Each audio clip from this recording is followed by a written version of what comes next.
Gaur arraina jango dugu, baina modu desberdin batean. Platera hau egiteko, denbora oso gutxi beharko duzu. Gehiago pasatuko duzu supermerkatuan erosten.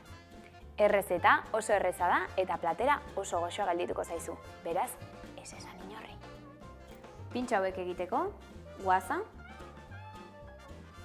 txaka dadu forma txikietan moztuta, arrautz egosia ondo moztuta, maionesa eta bolobanak beharko ditugu. Osagai guztiak ondo mozteko guraizeak erabil ditzazkezu. Kristalezko bol batean guaza ipiniko dugu.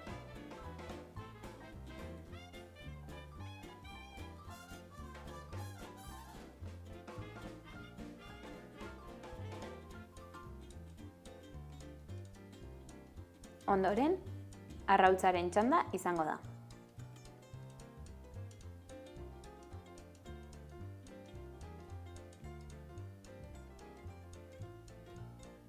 Eta azkenik, txaka gehituko dugu.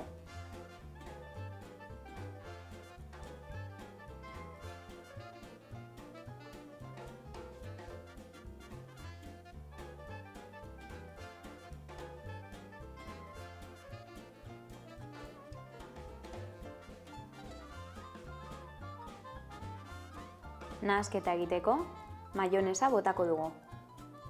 Baina kontuz, kantitatearekin asko botata oso likidoa geldituko zaigu.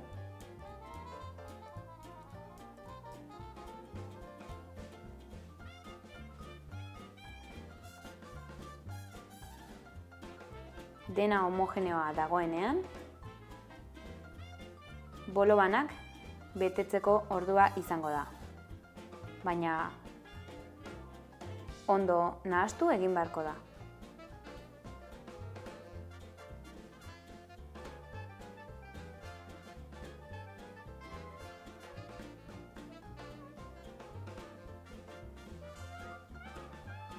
Koilare txiki bat hartu,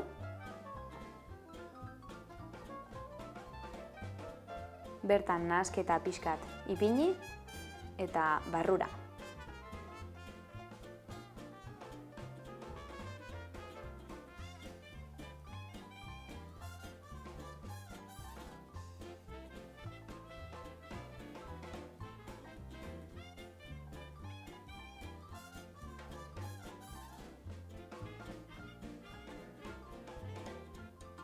Txaka pintxoak amaituta.